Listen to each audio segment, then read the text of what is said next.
आउँदैन विदेशी सहयोगको नि आउँदैन भने गिठा ब्यागुर खोजेर खाऊ न। हिजो नआउँदा के खाथे तिम्रो हाम्रा बाउले के खाथे। एउटा अङ्ग्रेजीमा भनाइ छ, if you raped by someone if you can retaliate it if you can not enjoy it. तपाईँलाई कसैले बलात्कार गर्यो भने सक्नुहुन्छ त्यसलाई मारिदिनुहोस्, सक्नुहुन्न आनन्द मनाएर बस्नु। हाम्रो लोकतन्त्र भन्नुहोस्, बसिरहनुहोस्। होइन देश जान लाग्यो भने प्रतिकारको लागि उठ्नुहोस्। त्यसैले राज्य सत्ता भनेको विष पिउनु सरह हो। फातेमा सुमारले थर्काउँदैमा थर्किने तपाईँ। सर्पले झुक्किएर भ्यागुतो भनेर यदि बिच्छी समाइहाल्यो भने अब त्यो छोडिदिउँ अन्धो होइन्छ अरे, खाउँ मरिन्छ अरे। यो गठ हो कि बन्धन हो यो।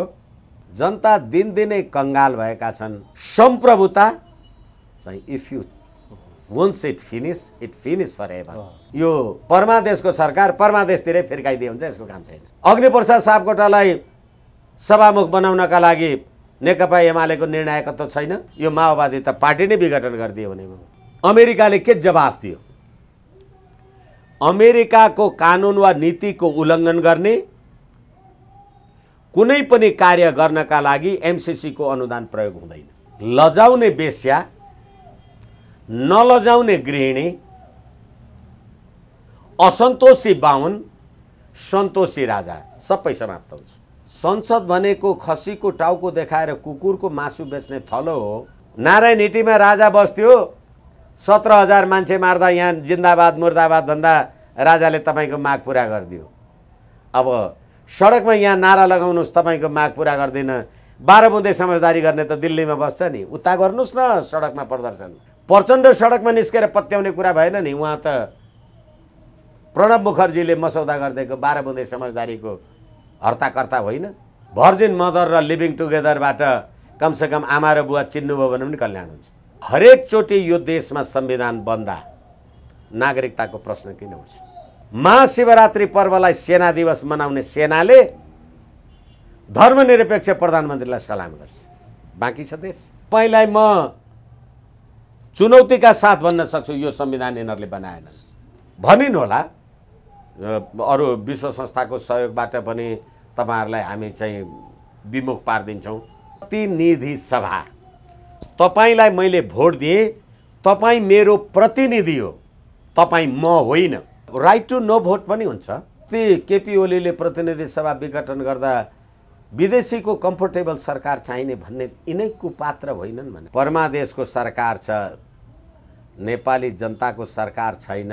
मदन भण्डारीको जनताको जनवाद, जनताको बहुदलीय जनवाद भन्ने ठाउँमा मार्क्स लेनिन स्टालिन कहाँ लेखेको छ? नेपाली जनतालाई नेपालको राष्ट्रिय हितको पक्षमा नबोल्नु भनेर विज्ञप्ति जारी गर्ने तपाईँ कुलङ्गारको सरकार होइन।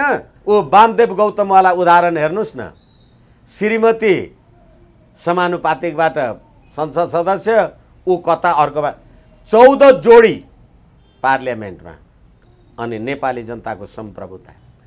अहिले एमसिसी प्रकरणमा नेपालको सार्वभौम सत्ता अमेरिकाको नियन्त्रणमा परेको मैले देखेँ भनेर तपाईँ शेरबहादुर देउवा लगायतका यी कुलङ्गारहरूले चिठी लेखे, त्यसमा प्रचण्ड लगायतकाले। सरलाई कार्यक्रममा स्वागत छ। धन्यवाद। आराम हुनुहुन्छ? चल्दैछ। म विषयवस्तुको उठान यो समसामयिक वस्तुस्थिति, खास गरी अब आजबाट बजेट होलिडे भन्छन्, सरकारले कर चाहिँ लिने भयो, खर्च गर्नै नसक्ने अवस्थामा पुग्यो।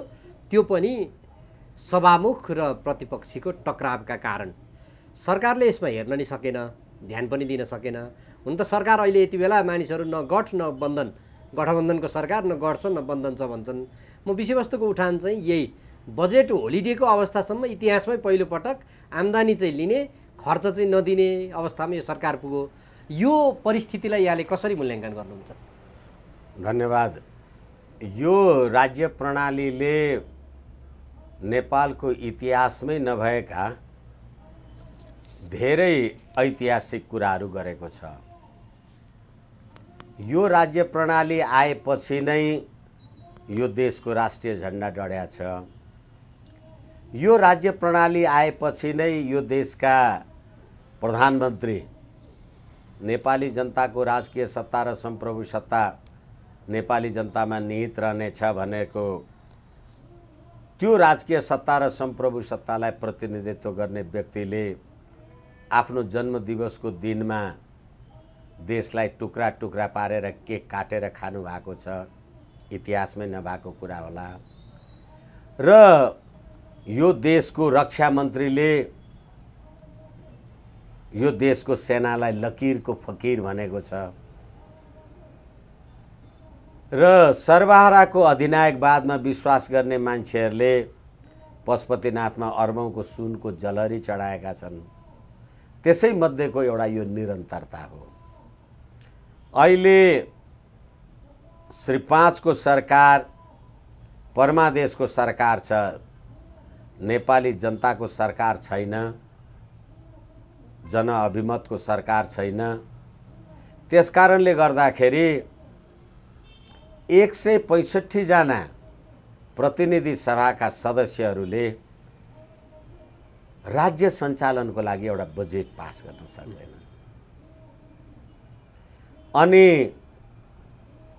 तपाईं महिनौंदेखि वर्षौंदेखि प्रतिनिधि सभामा बसेर अर्बौंको गाडी घोडा मोटर सुविधा जहाज देश विदेश भ्रमण फातेमा सुमारवाला खर्च वर्च अर्बौं गर्नुभएको छ। जनता दिनदिनै कंगाल भएका छन् र अहिले तपाईले सवारी साधनमा 25% सम्म बढी कर अथवा मूल्य बढाउनु भएको छ। तर के भनेदेखि सरकार बजेट पास गर्न सक्दैन भनेपछि यो राज्य प्रणाली कसको लागि कसको हितमा, यो लोकतन्त्र भनेको किन लोकतन्त्र भने, यसलाई प्रजातन्त्र भनेको भए के हुन्थ्यो? मैले धेरैचोटि आम सञ्चारमा भनेको छु, भारतमा नेपाली जनताले निर्वाचन गरेर पठाएको मान्छेहरूको संस्थालाई लोकसभा भनिन्छ। तपाईले लोकतन्त्र त ल्याए भन्नुभयो अनि संसद चाहिँ प्रतिनिधि सभा बनाउनु भयो। नेपाली जनताका प्रतिनिधिले राज्य चलाउने देश प्रजातन्त्र भने भए के हुन्थ्यो? तर ती नेपाली जनताका प्रतिनिधिले दैनिक राज्य प्रशासनको लागि बजेटसम्म पास गर्न सक्दैनन् भनेदेखि यो कसको बन्धकको राज्य व्यवस्था रहेछ? म सरकारको कुरा गरिराखेको छैन है। र म क्षमा चाहूँ, यो अलि बढ्ता चर्को अभिव्यक्ति जस्तो लागे पनि सरकार सत्ता र सम्प्रभुता भन्ने कुरा बुझ्नुपर्छ। नेताहरूले, जनताले पनि कि सबैले बुझ्नु पर्यो। सरकार आवधिक हुन्छ, तपाईँ 5-5 वर्षमा परिवर्तन गर्नु होला। सत्ता कहिले कहिले परिवर्तन हुन्छ, कहिले निर्दलीय भयो होला, कहिले बहुदलीय प्रजातन्त्र भयो होला, कहिले राज संस्था भयो होला, कहिले गणतन्त्र भयो होला। सत्ता हजुर, सम्प्रभुता चाहिँ if you once it finish for ever. त्यसैले यो सम्प्रभुताको अन्त्यको स्थितितिर यो मुलुक गइराखेको छ। किनभने हालाकि अहिले प्रश्नको प्रारम्भ गर्दा आदरणीय पत्रकारले त्यो कुरालाई सम्बोधन गर्नु भएको छ, तर नभनौँ भन्दा भन्दै पनि भन्नुपर्ने छ। नेपाल राष्ट्र निर्माणको विक्रम सम्वत 1825 देखि आजसम्म मैले सुने बुझे जानेको र संसारमा सम्प्रभुताको सिद्धान्तको बारेमा म जे बुझ्छु, संसारमा मेरो देशको सम्प्रभुता तपाईँ अन्तर्गत छ भनेर चिठी लेख्ने सरकार हुन्छ। त्यो सरकार हो, यो सत्ता हो कि यसले सम्प्रभुता समाप्त गर्यो? अनि बजेट तपाईँ कर उठाउन र जे गर्नका लागि, अब घुस भ्रष्टाचार र व्याभिचारका कुरा गर्ने हो भने अर्को पहाड होला फेरि। त्यसैले गर्दा यो प्रकारान्तरले सर्प भ्यागुतो र बिच्छी को जुन तपाईले गठजोड बनाउनु भएको थियो यसले एउटा बजेट पनि पास गर्न सकेन। यो श्री 5 को सरकार, यो परमादेशको सरकार परमादेशतिरै फिर्काइदिए हुन्छ, यसको काम छैन। अब प्रतिनिधि सभामा खास गरी यो चाहिँ कारण चाहिँ कसको देखिन्छ त? सरकारको अकर्मण्यता देखियो कि सभामुख र विपक्षी दल बीचको टकरावको कारणले गर्दाखेरि यो परिस्थिति आयो? हरिजी, तपाईले राज्य सत्ताको जिम्मेदारी लिएपछि एक्सक्युज लिन नखोज्नुस् न। तपाईलाई एक्सक्युज छैन। तपाईँ एउटा आम सञ्चारको मान्छे, मैले एउटा यो कुरा भन्नुपर्ने त्यो कुरा भनेछु भनेर जुन कुरा पब्लिक भइसक्छ तपाईलाई एक्सक्युज हुँदैन। तपाईले सङ्घीय लोकतान्त्रिक धर्मनिरपेक्ष गणतन्त्र संवैधानिक राज संस्था हिन्दू राष्ट्र अखण्ड नेपाललाई सिद्ध्याएर ल्याएको होइन। तपाईँ होइन पार्लियामेन्टमा बसेको मान्छे नेपाललाई बहुल राष्ट्रिय राज्य बनाउनुपर्छ, नेपाल टुक्रा टुक्रा बनाउनुपर्छ भन्ने मान्छेहरू त्यहाँ छैनन्। अनि तपाईँ सभामुखको हो कि प्रमुख प्रतिपक्षको हो कि सरकारको हो कि भने यो सम्पूर्ण कुरा यो राज्य प्रणालीकै रहेछ। अब सभामुख कसले बनायो? प्रतिनिधि सभाले। अनि सिन्धुपाल्चोकका अर्जुन लामाको हत्यारा अग्निप्रसाद सापकोटा हुन् भनेर सर्वोच्च अदालतमा मुद्दा विचाराधीन रहेको कसले गर्दा? अनि त्यही सर्वोच्च अदालतमा कर्तव्य ज्यान सम्बन्धी मुद्दा विचाराधीन छँदै उहाँहरूलाई नै सभामुख मानेर परमादेश जारी गर्ने को हो? तपाईँ कसलाई भनेर एक्सक्युज गर्ने? अग्निप्रसाद सापकोटालाई सभामुख बनाउनका लागि नेकपा एमालेको निर्णायकत्व छैन। समग्रमा यो राज्य प्रणाली समाप्त भएको। त्यसो भने यहाँ प्रचण्डले के भन्दै थिए भने अब हामी सडकमा जानुपर्ने भयो। सडकमा किनभने हिजो हामीले संविधान लेख्दैखेरि त्यहाँ त फरकमा तर्ज गरेका छौँ, यो त संविधानै नबन्ने भएको भएर मात्रै हामीले स्वीकारेका थियौँ। यी विविध कुराहरू जस्तै निर्वाचनको शासकीय प्रणालीको यो त सडकमा जानुपर्ने भयो भन्नुको अर्थ अब यो केही न केही शासन व्यवस्थामै एउटा उथल पुथलको सङ्केत हो यो। अब शीलवती भए लक्ष्मी नभए गृह कलङ्किनी भन्छ कि। तपाईँ प्रचण्ड जस्ता कुपात्रहरूको नाम पटक पटक लिनुपर्ने बाध्यता यो देशलाई, जसले 17,000 नेपाली जनताको शहादत गर्यो र यिनै नेपाली जनता हुन्। संसद भनेको खसीको टाउको देखाएर कुकुरको मासु बेच्ने थलो हो भनेर संसदीय व्यवस्थाको विरुद्धमा तपाईले 17,000 मान्छे मार्ने मराउने काम गरेको हो कि होइन? अनि त्यही संसदीय व्यवस्थाको संविधान बनाउँदा संसारको उत्कृष्ट लोकतन्त्रको संविधान बनाए। अस्ति केपी ओलीले प्रतिनिधि सभा विघटन गर्दा विदेशीको कम्फर्टेबल सरकार चाहिने भन्ने यिनै कुपात्र होइनन् भने? नैतिकता छ, प्रतिष्ठा छ। तपाईँ गाडीमा चढेर हिँड्दैमा अगाडि पछाडि हर्के बिर्खे 2-4 जना भाइहरू ट्याट्या टुटु सिटी बजाउँदैमा तपाईँ प्रतिष्ठित हुनुहुन्छ।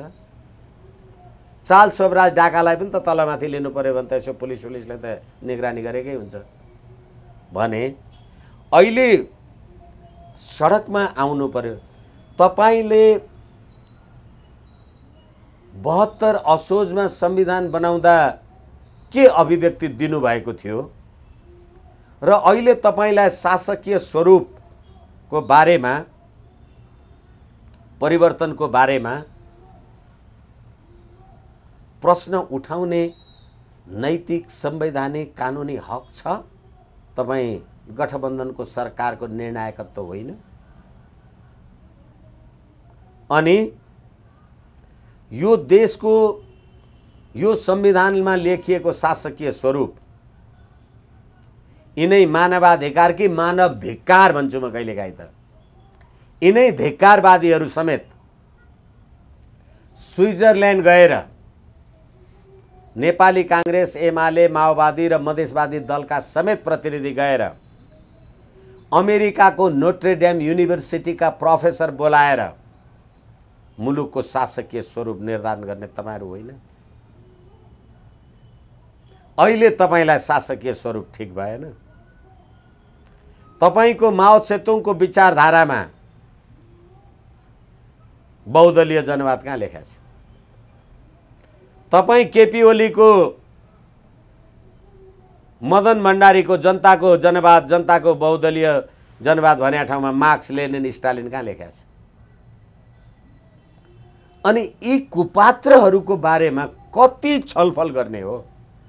किनभने यो प्रणालीका प्रणेता होइनन् यिनीहरू, आयातित भयो। म तपाईँलाई निवेदन गरौँ, तपाईँको घरमा एउटा घोडा पाल्नु भएको छ, तपाईँ त्यो घोडा चढेर कहीँ हिँड्नुहुन्छ र त्यही घोडा चढेर म कहीँ हिँड्छु भने त्यो घोडालाई थाहा हुन्छ पिठमा को बस्या छ? यी घोडाहरू 12 बुँदे समझदारी गर्दा के गरे? त्यो 15 वर्ष पछाडि शासकीय स्वरूप तलमाथि गर्नुपर्ने। अब यति धेरै मान्छेलाई मन्त्री बनाउनु पर्यो, यो माओवादी त पार्टी नै विघटन गरिदियो भने भनिसके नि अध्यक्षले नि। होइन, त्यही होइन, मैले तिनैका कुरा गर्दैछु, मेरो कुरा होइन। यसकारणले गर्दाखेरि हिजो 17,000 नेपाली जनता मारेको त्यो शहादतको अपराध सत्य निरूपण तथा मेलमिलाप आयोगमा रहेका 60,000 उजुरीका अपराधीहरू प्रतिनिधि सभामा बस्छन् अनि जनता सडकमा तिनीलाई सलाम गर्छन्। यो राज्य व्यवस्था कसलाई छ? यसैले सरकार हो कि सभामुख हो कि प्रमुख प्रतिपक्षी दल हो, होइन, पद्धति कस्तो ल्याउनु भएको रहेछ, प्रणाली कस्तो ल्याउनु भएको रहेछ। तपाईले पात्र उही, प्रवृत्ति उही, प्रणाली परिवर्तन गरे भन्नुभयो। तपाईँ पुष्पकमल दाहाल होइन, विद्यादेवी भण्डारीजीले संविधानको धारा 76(5) बमोजिम कसैलाई पनि प्रधानमन्त्रीको लागि स्वीकार गर्दिन भन्दा त देशको सान, मान, इज्जत, गौरव, प्रतिष्ठा त राज संस्था हुँदा थियो, राजा हुँदा थियो भने अब सडकमा कसलाई बोलाउनका लागि आउनुहुन्छ? हिजो त नारायण हिटीमा राजा बस्थ्यो, 17,000 मान्छे मार्दा यहाँ जिन्दाबाद मुर्दाबाद भन्दा राजाले तपाईँको माग पुरा गरिदियो। अब सडकमा यहाँ नारा लगाउनुहोस्, तपाईँको माग पुरा गर्दिन, 12 बुँदे समझदारी गर्ने त दिल्लीमा बस्छ नि, उता गर्नुहोस् न सडकमा प्रदर्शन, यहाँ गर्ने हो? छ तपाईँहरूमा राष्ट्रियता बाँकी?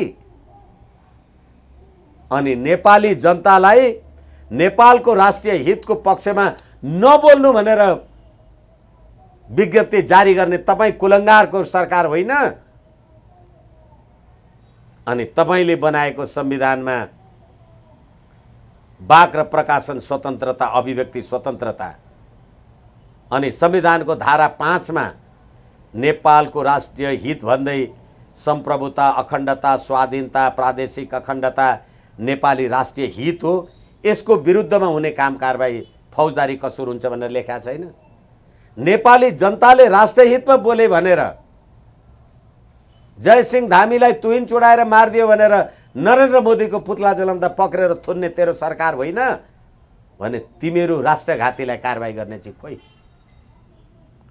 अनि सत्तामा बसेकाले अपराध गरे हुन्छन्, जनता के गर्छ? अब यहाँ जनताको प्रश्न आइहाल्यो। जनताको विषयमा के भन्छन् भने जनता त बिग्रेका छैनन्, हामी नेता कार्यकर्ता नै बिग्रेका पर्यौँ भन्छन्। फेरि जनता चाहिँ यस्ता कुराहरू, यो यतिको धेरै विकृति, यहाँ देशमा अर्थतन्त्र ठप्पै हुँदाखेरि पनि जनता बोल्दै बोल्दैनन्, चुप्प बस्छन्। को बिग्रेको? जनता बिग्रेको कि यिनै नेता कार्यकर्ता बिग्रेका कि यिनीहरूले जे भन्यो त्यही पत्याइदिन पर्ने भएको हामी जनता?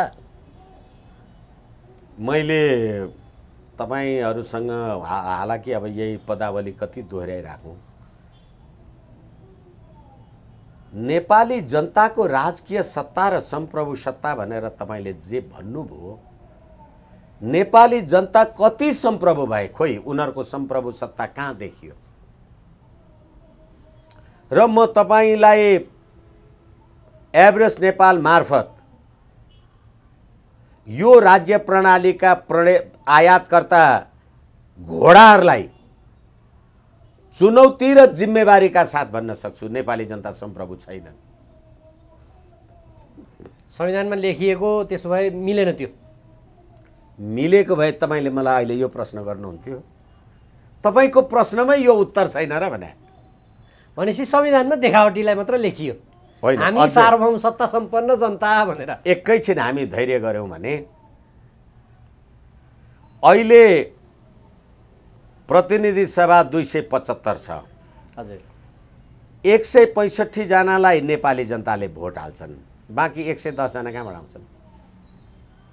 समानुपातिकबाट। त्यसलाई नेपाली जनताले चिन्छ, देखा छ, थाहा पाउँछ को हो, कसको बोयफ्रेन्ड आयो कि गर्लफ्रेन्ड आयो कि। ऊ वामदेव गौतमवाला उदाहरण हेर्नुहोस् न, श्रीमती समानुपातिकबाट संसद सदस्य, ऊ कता अर्कोमा 14 जोडी पार्लियामेन्टमा, अनि नेपाली जनताको सम्प्रभुता। अहिलेको यो अर्थ के अरे शिक्षा मन्त्री भएको यो उमेश श्रेष्ठ भन्ने मान्छेलाई नेपाली जनताले चिन्छन्, नेपाली जनताले भोट हालेको छ। मलाई 5 लाख नेपाली जनताले भोट हालेर म प्रतिनिधि सभा सदस्य। तपाईँलाई कुनै एउटा अपराधीकोमा 10 करोड जिम्मा बुझाइदिनु भयो, तपाईँ संसद सदस्य, तपाईँ र म बराबर? कहाँ छ नेपाली जनताको सम्प्रभुता? अनि त्यस्ता 165 एउटा बजेट पास गर्न सक्दैनन्। अनि त्यहाँबाट विपक्षीले कोनी के त्यसले, यसको दोष को जनता हो।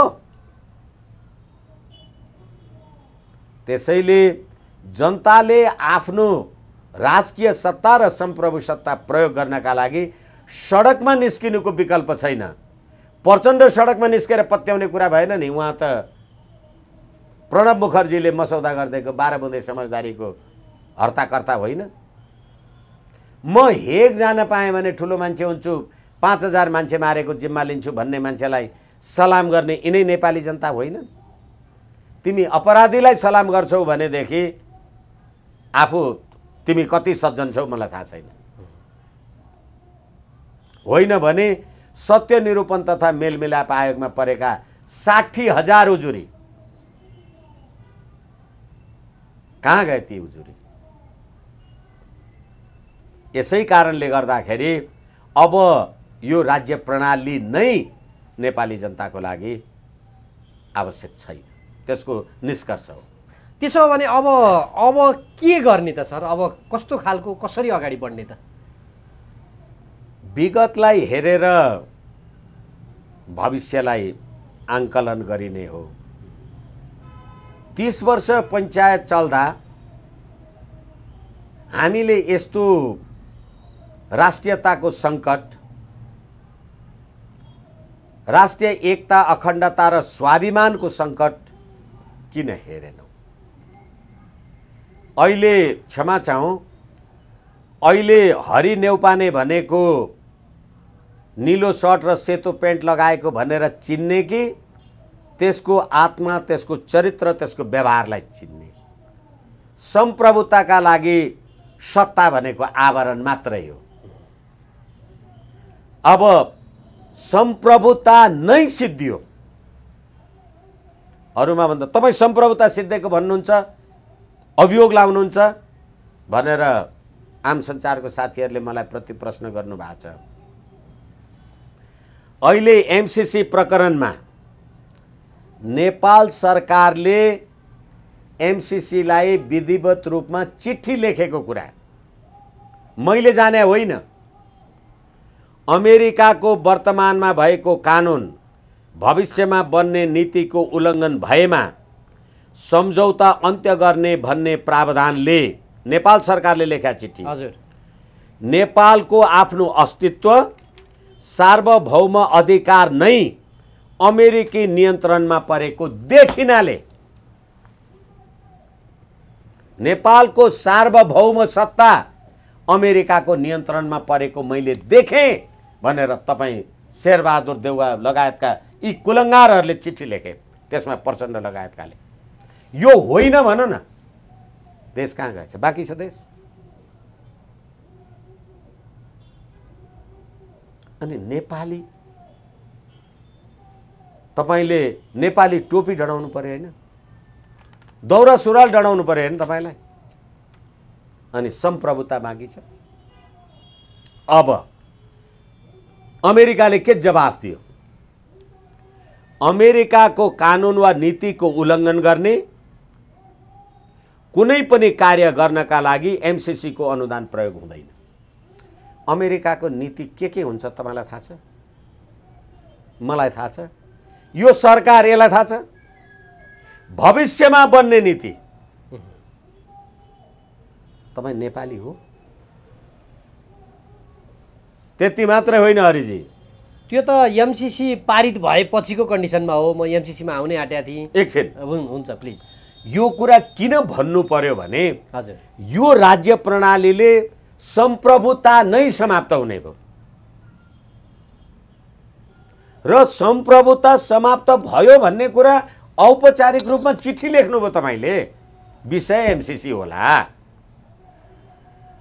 तर सम्प्रभुता तपाईँको समाप्त भएपछि अब एमसीसी होला, अर्को केसीसी होला, अर्को के एबीसीडी होला, जेसुकै होला। तर के हो भनेदेखि अब नेपालको सम्प्रभुताको जिम्मेवारी नै अर्काको देशमा छ भनेपछि बजेट तपाईँ पास गर्नुहोस् कि नगर्नुहोस्, बाटो खन्नुहोस् कि नगर्नुहोस्, कर्मचारी राख्नुहोस् कि नराख्नुहोस्, गतिविधि चलाउनुहोस् कि नचलाउनुहोस्, के अर्थ के रह्यो? फेरि म तपाईँलाई भनौँ, अहिले एउटा राष्ट्रिय गीत आएको छ, राष्ट्रिय गान भन्छन् क्यार। सयौं थुङ्गा फुलका एउटै माला हामी नेपाली, सार्वभौम भई फैलिएका मेची महाकाली। तपाईँ सङ्घीय लोकतान्त्रिक गणतन्त्र आएपछि मात्रै सार्वभौम हुनुभयो? त्योभन्दा अगाडि के थिए नेपाली? नेपाल के थियो मलाई भन्नुहोस् न। अनि त्यो राष्ट्रिय गान यसो गरेर गाउँछ नि यो देशका सारा नेपालीहरू। ठुलो काम गर्यो। तपाईको सार्वभौमिकता 62 भन्दा अगाडि कहाँ थियो? सार्वभौम भई फैलिएका मेची महाकाली भनेपछि पहिलेदेखि फैलिँदै आएका हौँ भने होला नि त। अनि सार्वभौम भएर कहिलेदेखि सार्वभौम हुनुभयो भन्नु परेन? तपाईको सार्वभौम चाहिँ कहिले भयो भने? जस्तै भारतको राष्ट्रिय गान जनमन गण जननायक अधिनायक हे भारत भाग्य विधाता भने जस्तै उनीहरूले सम्प्रभुताको कुरा उठाएनन् त। के भयो?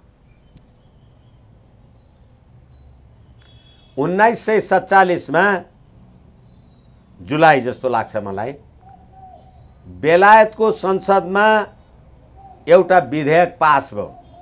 अबदेखि भारतमाथिको नियन्त्रण स्वामित्व बेलायतले छोड्छ भनेपछि 15 अगस्त 1947 मा भारत स्वतन्त्र भयो, सम्प्रभु भयो। नेपाल कहिले सम्प्रभु भयो? नेपाल 62-63 बाट मात्रै सम्प्रभु भएछ। किनभने अस्ति भर्खरै जयसिंहलाई तुइन चुडाएर मार्दाखेरि नरेन्द्र मोदीको पुतला जलाउँदाखेरि पुतला जलाउने केटाहरूलाई सरकारले समातेर थुन्यो नि। हजुर। अनि नरेन्द्र मोदीको पुतला जलाउँदा त उसको सम्प्रभुतामाथि तलमाथि भयो भनेर पक्रेर थुने। बाँकी छ देश। एमसीसीमा तपाईँ पछि आउँला भन्नुहुन्छ, ठिक छ, हामी पछि आउँला, अरू थप कुरा केही छन् भने गरौँला। तर न सेनालाई लकीरको फकीर भनियो, न त्यो रह्यो। राष्ट्रिय झन्डा डढाइयो, राष्ट्रिय पोसाक अन्त्य गरियो, राष्ट्रिय भाषालाई अन्त गरियो, अनि नेपाललाई बहुराष्ट्रिय राज्य बनाउँछु भनेर देश टुक्रा टुक्रा बनाउँछु भनियो। सार्वभौम भई फैलिएका भनेर देश त टुक्रियो नि। महाकाली पारीको चाँदनी दोधारा नेपाल हो कि होइन? नेपालकै हो नि। तपाईले नेपाल हो भन्न पाउनुहुन्छ? सार्वभौम भई फैलिएका मेची महाकाली, महाकाली पारी तपाईँ जान पाउनुहुन्छ? त्यसैले त्यो चाँदनी दोधारा मरेको जयसिंहका लागि यहाँ जुलुस लगायो भनेर नरेन्द्र मोदी पुतला डढायो भनेर कुटेको पुलिसले। मेरो निवेदन छ, बुझ्दियोस् यो मेरो देशको आम सञ्चारले पनि तपाईको सम्प्रभुता। अब त्यसो भने जस्तो 7 दशक लागेर यो संविधान बनाएको, हामी जनता आफैले ल पटक पटकको सङ्घर्षबाट 7 सालदेखि यत्रो सङ्घर्ष गर्नु पर्यो, अस्थिरता भयो, के भयो, ल अब भएन, स्थिर सरकार, यो दिगो चाहिँ नि समृद्ध नेपाल सुखी नेपाली नारै आए अनि बल्ल तल्ल जारी गरेको 7 दशकपछि जारी गरेको यो संविधानको बारेमा अहिले यो कुराहरू आयो। राष्ट्रिय गानको बारेमा पनि तपाईँले भनिहाल्नुभयो, झन्डा डढाए सबै गरे यो भनिहाल्नुभयो। भनेपछि यत्रो मानिसहरू अब तपाईँले अघि नै स्वीकारिसक्नुभयो, 17,000 मान्छे मारियो, त्यहाँदेखि अरू त कति कति, यी सबै यत्रो योगदान गरेर यति गरेर अनेक गरेर ल्याएको यो व्यवस्था यो 5-7 वर्षमै अब ध्वस्त भइहाल्यो। कहाँ तपाईँ 5-7 वर्ष यो समय नबढाउनुहोस् न। यो संविधान लागू भएको त 2074 मङ्सिर 20 गतेदेखि यो जब प्रतिनिधि सभाको निर्वाचन भयो। तपाईँ संविधानको कुरा गर्नुहुन्छ। यो संविधानको धारा 4 नेपाल एक सङ्घीय लोकतान्त्रिक धर्मनिरपेक्ष गणतन्त्रात्मक राज्य हो। फाइन। संविधानको धारा 26 सबै नेपाली जनतालाई आफ्नो धर्म मान्न पाउने स्वतन्त्रता हुन्छ र धर्म परिवर्तन फौजदारी कानुनमा बमोजिम कसुर हुन्छ। धर्मनिरपेक्ष देशमा धर्म मान्ने स्वतन्त्रता कहाँबाट आयो? कसले लेख्यो यो संविधान? बनाए नेपाली जनताले। तपाईलाई म चुनौतीका साथ भन्न सक्छु यो संविधान यिनीहरूले बनाएनन्। त्यसैले अहिले प्रचण्डले यो भन्यो, अर्को अखण्डले यो भन्यो भनेर तपाईहरु भन्नुहुन्छ। यो संविधानको प्रस्तावना मैले धेरैचोटि पढेर सुनाएको छु। लास्टमा हजुर, सङ्घीय लोकतान्त्रिक गणतन्त्रात्मक शासन व्यवस्थाको माध्यमद्वारा दिगो शान्ति, सुशासन, विकास र समृद्धिको आकांक्षा पूरा गर्न, अघि तपाईले भनेका शब्दहरू, संविधान सभाबाट पारित गरी यो संविधान जारी गर्छौं। कसले लेख्यो? तपाई पारित गर्नुभयो, लेख्यो कसले भन्नुस् न? त्यही भनेको छ नि, हामी सार्वभौम सत्ता सम्पन्न नेपाली जनता भनेर सुरुकै लाइनबाट सुरु गरेका छन् नि त। तपाई त्यही त, तपाई सार्वभौम हुनुहुँदो रहेछ। कसले लेखिदियो? बाट पारित गरी यो संविधान जारी गर्छौं, लेख्यो कसले भने? जस्तो कि ऐनहरुमा लेख्दाखेरि कसले बनायो भन्ने कुरा लेख्या हुन्छ। अब म तपाईलाई भनौं, यो हाम्रो कानुन व्याख्या सम्बन्धी ऐन 2010 केही कानुनी शब्दहरू तथा शब्दहरूको समूहहरूको प्रमाणिक परिभाषा हुनु उचित देखिएकोले श्री 5 महाराज धिराजबाट आफ्नो राजकीय शक्ति र शाही विशेषाधिकारको प्रयोग गरी देहाएको ऐन बनाई जारी गरी बक्सा छ। यो कसले बनाए? एन्ड्रयू स्पास्कीले बनाउनु भयो। त्यतिखेर नेपालका लागि बेलायती राजदूतले संविधान सभाका सदस्यहरूलाई चिठी लेखेर नेपाललाई धर्मनिरपेक्ष राष्ट्र बनाउनु पर्छ भनेर भन्नुभयो। बेलायत खुद क्रिस्चियन राष्ट्र हो। जम्मा 60% मात्रै क्रिस्चियनहरूको आबादी छ वहाँ। तर एन्ड्रयू स्पास्कीले बढी कुरा गर्नुभयो भनेर उहाँ चाहिँ फिर्ता जानुभयो अनि संविधानमा चाहिँ धर्मनिरपेक्ष लेखियो। कसले बनाएछ? अनि जुन देश धर्मनिरपेक्ष भनेर तपाईले भन्नुभएको छ, गाई काट्न पाउनुपर्छ भन्ने नारा सडकमा आइराखेका छन् अनि राष्ट्रिय जनावर गाई भनेर यहाँ कहाँबाट लेख्नुभयो? गाई त गएन होला नि त्यहाँ संविधान सभा मलाई राष्ट्रिय जनावर लेख्दै भनेर। कसले बनायो? कहाँ हुनुहुन्छ तपाईहरु भने? देशको स्वाधीनता सम्प्रभुतामा नै, देशको राष्ट्रिय झण्डामा नै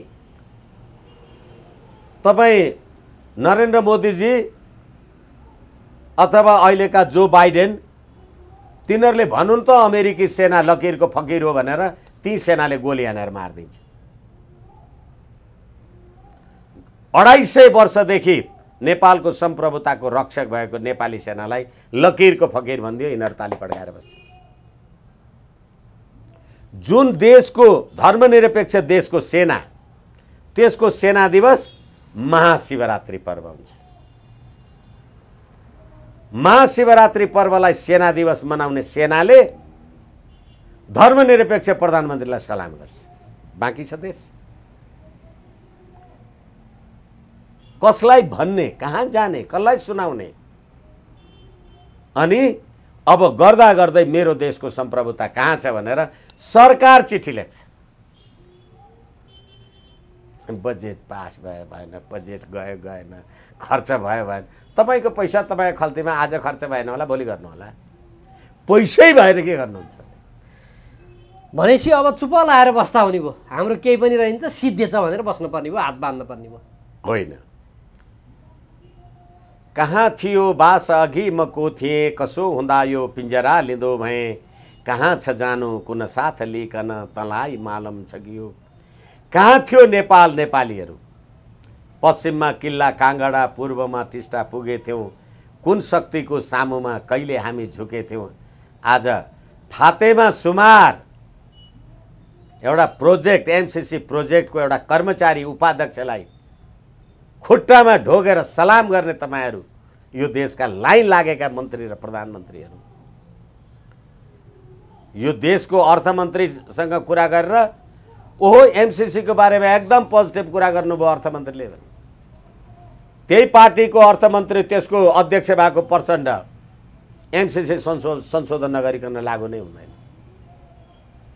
जनार्दन शर्मा त्यसको हिम्मत छ त लगाएर हेरोस्। यो ज्ञानेन्द्र बहादुर कार्की भन्नेले 2017मा के हेरेर सही गरेको थियो? 14 सेप्टेम्बर 2017मा। अहिले मेरो देशको सम्प्रभुता कहाँ छ? यो एमसीसीको प्रसङ्गमा नि सर, जस्तो फातेमा सुमारले नेपाल भिजिट गर्नुभयो, उहाँ जानुभयो, तर जाँदा जाँदै उहाँले चाहिँ यो एमसीसी चाहिँ अब यतिखेर आएर संशोधन पनि हुँदैन उहाँले नै स्पष्ट पारिसक्नु भएको रहेछ। र पारित गरिएन भने नेपालमा दिइने सहयोग तथा वैदेशिक सहयोग अन्य जे हुन्छन् त्यसप्रति चाहिँ एक किसिमको खबरदारी उहाँले गर्नुभएको छ। वर्ल्ड ब्याङ्क मार्फत ऋण ल्याउला, के गर्ला, 6 खर्ब जति जुन आउँछ त्यसको 60% त अमेरिकाले नै प्रभाव पार्न सक्छ, त्यसमा असर पर्छ है भनेर जानुभएको रहेछ। यो दबाब हो कि यो यहाँ हाम्रो नेताहरूको लाचारीपन देखेर टेकिएको? फेरि पनि पीडाका साथ तपाईलाई सम्प्रभुता चाहियो कि सम्पत्ति चाहियो? तपाईँ मलाई भन्नुहोस्। सम्प्रभुता नै चाहियो नि। तपाईले यो विशुद्ध आर्थिक अनुदान हो भने यो एमसीसी मैले लिन्न भन्ने बित्तिकै सम्पूर्ण विश्व शक्तिबाट आउने अनुदान रोक्छु किन भन्नुभयो? खाली पैसाको कुरा हो भने यसैबाट बुझिँदैन? एक दिन एउटा भेजिटेरियन साथी, माछा मासु नखाने साथी र म एउटा होटलमा भात खाँदै थियौँ, यो स्विडेनमा, अलि पुरानो कुरा भयो। अनि ऊ चाहिँ माछा मासु खाँदैन थियो, म मासु र भात खाइराखेको थिएँ। उसले भन्यो आई एम भेजिटेरियन, मैले भने म पनि भेजिटेरियन। उसले हाँसेर ठटाएर तिमी खसीको मासु र भात खाइराखेका छौ, भेजिटेरियन भन्छौ भनेर भन्यो मलाई। मैले भने होइन, त्यो खसी भेजिटेरियन थियो नि, त्यसले त मासु खाँदैन भनेर। तपाईहरु के सोध्नुहुन्छ, के कुरा गर्नुहुन्छ तपाईहरु? यो देशको सम्प्रभुताको प्रश्नमा फातिमा सुमारले वैदेशिक सहायता आउन छोड्छ भन्ने बित्तिकै तपाईँ छोड्दिनु भने बेच्नुस् न त मुलुक। कतिमा? जम्मा 50 करोड डलर। मलाई लाग्छ, क्षमा चाहौँ, मलाई यस्ता खालका प्रश्नहरूले पनि पीडा हुन्छ। देश हो, प्रश्न त अब स्वाभाविक रूपमा उठि नै हाल्छन्, जनताले उठाइहाल्छन्। यसैले जनताले उठाउन तपाईले कस्तो प्रणाली ल्याउनु भएछ? तपाईलाई त्यो भन्ने हिम्मत कहाँबाट आयो? तपाईले अमेरिकामा 2017 मा सही गर्दा यो कागज नपढेर सही गरेर छ नि, प्रमाणित भयो। अनि तपाईलाई देशको सम्प्रभुता समाप्त हुने कागजमा सही गर्ने अधिकार कसले दियो? अनि तपाईले भनिन्छ तपाईले आफ्नो शिर झुकाउनु भएन भने तपाईको ढाडमा कसैले टेक्न सक्दैन। फातेमाले त्यो भन्ने ताकत कहाँबाट आयो? तपाईँ हाम्रै कारणले न, यही ज्ञानेन्द्रबहादुर कार्की, यही शेरबहादुर देउवाको कारणले न होइन भनेदेखि उहाँलाई त्यो भन्ने हैसियतमा पुर्याउने को हो? यसै कारण मैले भन्छु यो पार्लियामेन्टमा बसेका यी कतिवटा पिआर लिएर बसेका छन्, रामशरण महत लगायतका मान्छेहरू कतिवटाको पिआर होला? होइन भनेदेखि यो विशुद्ध आर्थिक सहयोग हो भने फेरि म तपाईँलाई भनौँ मिलेनियम च्यालेन्ज कर्पोरेसन, म त्यो अङ्ग्रेजी जानकार मान्छे होइन, मैले बुझेसम्म यसको नेपालीकरण गर्यो भने शताब्दी चुनौतीका सहकार्य भने होइन, सम्बन्ध कोअपरेसन भने नेपाललाई यो शताब्दीमा के चुनौती आए यो तपाईँले यो डकुमेन्टमा लेख्नुभयो।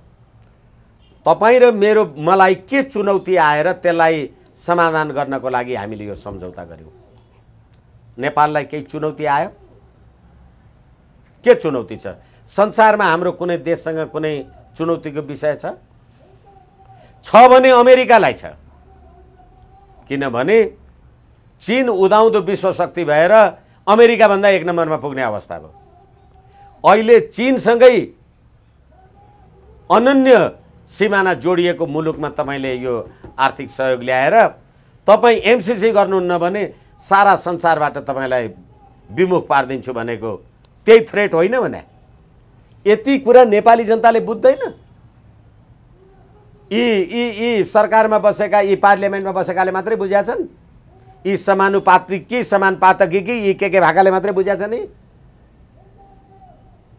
नेपालको होइन भने मलाई मेरो आर्थिक सहायता मलाई चाहिएन, मेरो देशमा यो प्रकारको द्वन्द्व भयो भनेपछि तपाईँ जबरजस्ती त्यो किन ल्याउनुहुन्छ? तपाईँ नेपाली जनताको प्रतिनिधि हो। यसै कारणले गर्दाखेरि भनिन् होला अरू विश्व संस्थाको सहयोगबाट पनि तपाईँहरूलाई हामी चाहिँ विमुख पारिदिन्छौँ भनेर। ठिकै छ, त्यो भयो भनेदेखि तपाईँ कमसेकम भर्जिन मदर र लिभिङ टुगेदरबाट कमसेकम आमा र बुवा चिन्नुभयो भने पनि कल्याण हुन्छ। अब यसमा चाहिँ के छ भने उनले यो भनिसके पछाडि अब होइन हामी नलिने, हामी चाहिँ हाम्रो देश आफ्नै मोडलले लिएर जाने, ल जेसुकै होस् भनेर हाम्रो राजनीतिक नेतृत्व अगाडि बढ्ला कि ओहो हुँदैन हजुर त्यसरी त बर्बादै हुन्छ, ल चाहिँ बरु हामी यो पास गर्छौँ जेसुकै होस् भनेर जाला नि त? अब अमेरिकाले यो कोरोना महामारीमा के भएको छ अब त्यति भन्न सक्दिनँ म, तर त्योभन्दा अगाडि सालको 50,000 पिआर बाहिरबाट लिएर आउँछ। त्यही पिआर लिएर उहाँहरू उता गएर बसे भइहाल्यो, नेपालीहरूले यहाँ आफै म्यानेज गर्छन्। पारित गर्ने हो भने होइन भने अघि तपाईँ 7 दशकको संविधान भन्दै हुनुहुन्थ्यो। हरेकचोटि यो देशमा संविधान बन्दा नागरिकताको प्रश्न किन उठ्छ? न आन्दोलनको माग हुन्छ, त्यो न नारा हुन्छ, न जुलुस हुन्छ, न ढुङ्गामुढा हुन्छ। जहिले अहिले अब गर्दा गर्दा नागरिकताको हिसाबले 1,33,00,00,000 जनसङ्ख्या भएको देशबाट आउने मान्छेहरूलाई तपाईँले यो देशमा नागरिकता दिनुपर्ने। गर्दा गर्दै यही शेरबहादुर भन्ने पात्र विदेशी ज्वाइँलाई नागरिकता दिनुपर्ने। अस्ति लिपुलेक, लिम्पियाधुरा र कालापानीको बारेमा विवाद चल्दाखेरि यही देशको पार्लियामेन्टमा तपाईँले यो तपाईँको 7 दशकको संविधानमा लेख्नु भएको छ सरकारी कामकाजको भाषा देवनागरी लिपिमा नेपाली भाषा हुनेछ भनेर। त्यहाँ हिन्दीमा शपथ ग्रहण गर्दा तपाईँले के गर्नुभयो? अनि सुजाता कोइराला मार्काले यो लिपुलेक, लिम्पियाधुरा यो देशको भूभाग भारतलाई लिजमा दिनुपर्छ भन्दा के गर्नु? त्यही संविधान ल्याएको होइन? तपाईँलाई त्यो संविधान ल्याउनमा पीडा हुनुपर्ने कि गर्व गर्नुपर्ने? अनि अहिले यो संविधानमा नेपालको राष्ट्रपति, प्रधानमन्त्री, प्रधान न्यायाधीश, प्रधान सेनापति जस्ता प्रमुख पदहरूमा वंशजको आधारमा नागरिक भएको मान्छे मात्रै राष्ट्रपति हुन पाउँछ अथवा यी पदहरूमा बस्न पाउँछ भनेर लेखा छ। तपाईँले अहिले जति नागरिकता बाँड्नु भएको छ जन्मसिद्धहरूलाई, त्यो जन्मसिद्धको छोरो त वंशज हुने भयो नि। अनि त्यो वंशज भएपछि मेरो हजुरबाउ भारतमा जन्मिया थियो, बाउले नेपालमा आएर नागरिकता लियो, अनि म नेपालमा जन्मिएँ भने र म यो देशको राष्ट्रपति भएँ भने भोलि नेपाल र भारतको बिचमा द्वन्द्व भयो भने म इन्डियाको पक्षधर हुन्छु कि नेपालको हुन्छु? हेर्नु भएन संविधान सभामा पुष्पकमल दाहाल र रामचन्द्र पौडेल 17 पटकसम्म प्रधानमन्त्रीको रेसमा चल्दा यिनै कृष्णबहादुर महरा होइनन् प्रचण्डलाई प्रधानमन्त्री बनाउनका लागि चीनले 60 करोड सहयोग गरेछ भनेर? अनि मलाई प्रधानमन्त्री बनाउनलाई चीनले 60 करोड दिने, तपाईँलाई राष्ट्रपति बनाउन अमेरिकाले 80 करोड दिने भनेपछि नेपाल र नेपालीको राष्ट्रपति प्रधानमन्त्री खोइ? यही बनाउनु भएको छ 7 दशकमा। अनि अहिले नेपालको सम्प्रभुता अमेरिकाको जिम्मा भयो भनेर औपचारिक चिठी लेख्नु भएको छ। बाँकी छ त्यसै राष्ट्रिय झन्डा डढाउनु भएको छ, त्यसै राष्ट्रिय पोसाक डढाउनु भएको छ। यो सब एमसीसी को निरन्तरताको लागि डढाउनु भएको, त्यसै देशको केक काटेर खानु भएको छ, त्यसै सेनालाई लकीरको फकीर भन्नु भएको छ। हेर्नुस् न यो। अनि अहिले 50 करोड डलरको अनुदान भन्दा अनुदान भन्ने गर्दा चुनौती, यो कुरा तलमाथि भयो भने खबरदार संसारबाट सहयोग आउँदैन भन्नाले नेपालको राष्ट्रियता, राष्ट्रिय एकता, अखण्डता, स्वाधीनता, शान्ति, समृद्धि, त्यसैले नै राजा वीरेन्द्रले शान्ति क्षेत्रको प्रस्ताव राख्दा 116वटा राष्ट्रले शान्ति क्षेत्र मानेको देश अहिले कहाँ पुर्याउनु भयो?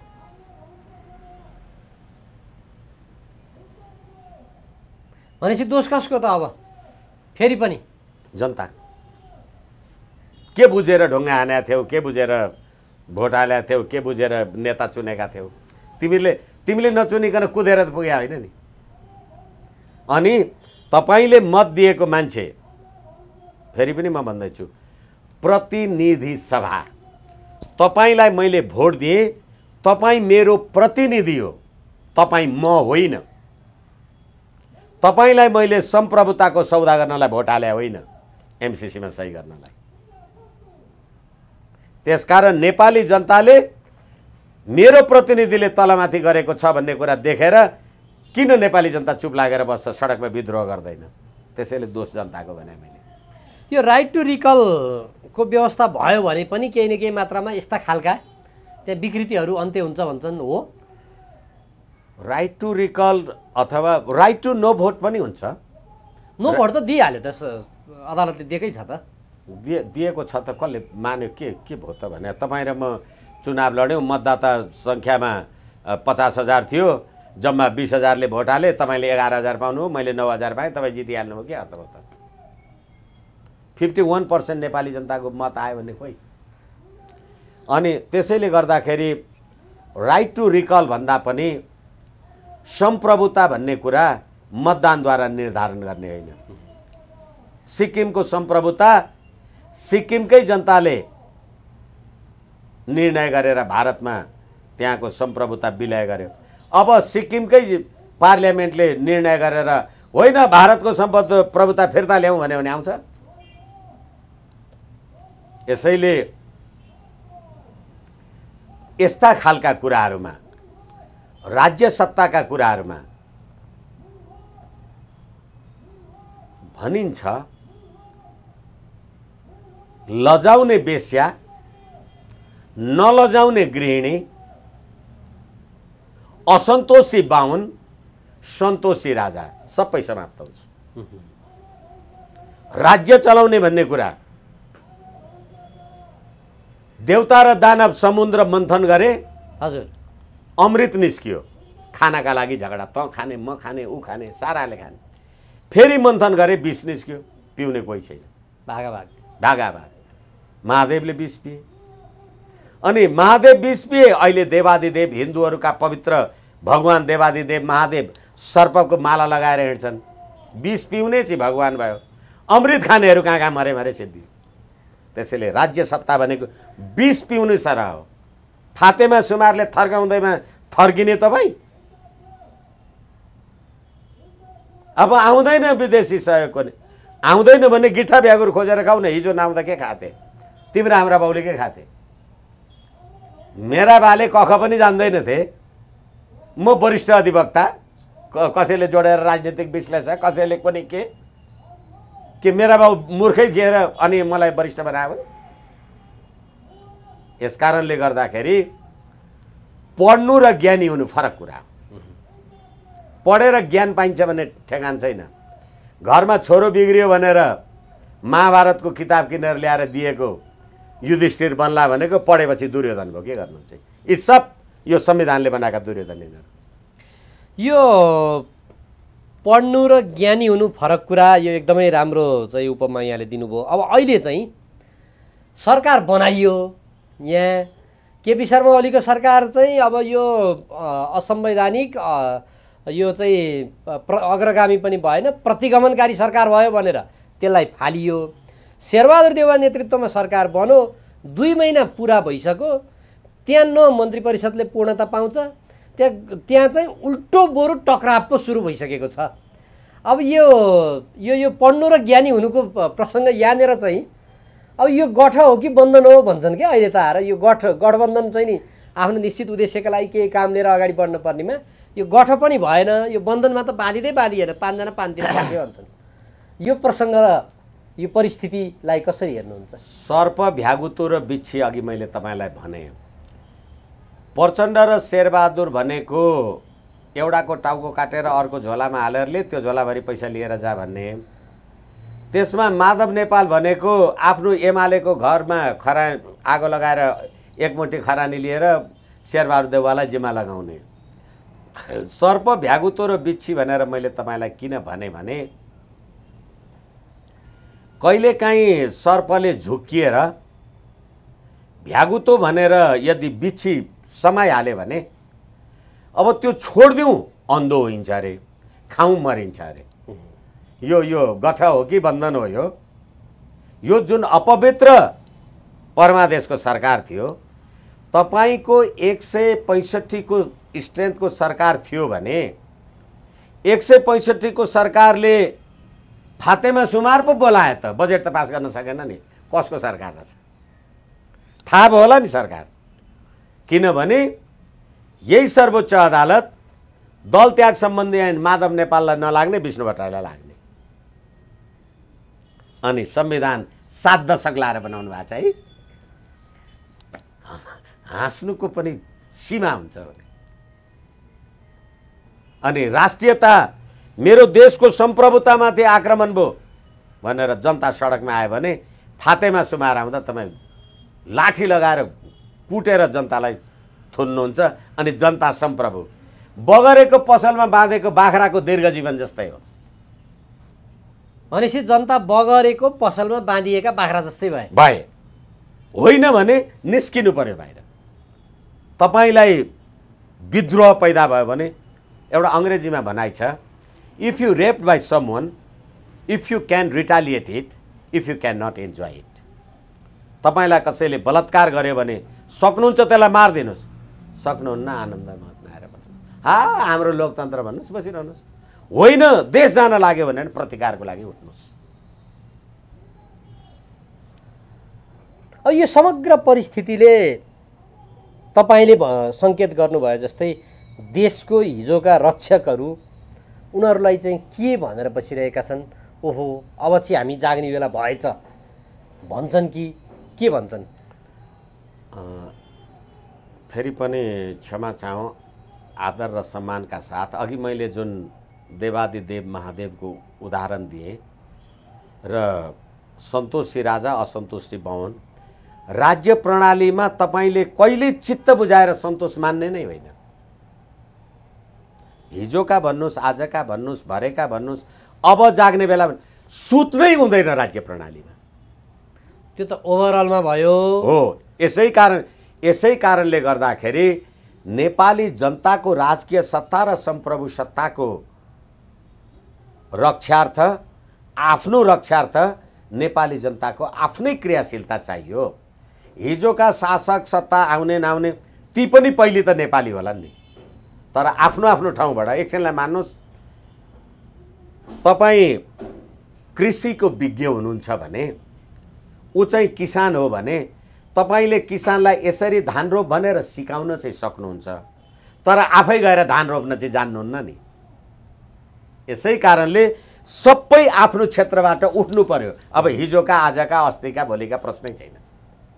भनेपछि अब तात्ने बेला भयो, बेला आइसक्यो। अब तात्ने बेला भन्दा पनि अब पनि तपाईँको जागरुकता जागेन भने फेरि कहिल्यै जाग्न पाउनुहुन्न। विलय हुनुहोस् कि जाग्नुहोस्? जाग्नुहोस्। हुन्छ, समय दिनुभयो, म यहाँलाई धन्यवाद र आभार व्यक्त गर्छु।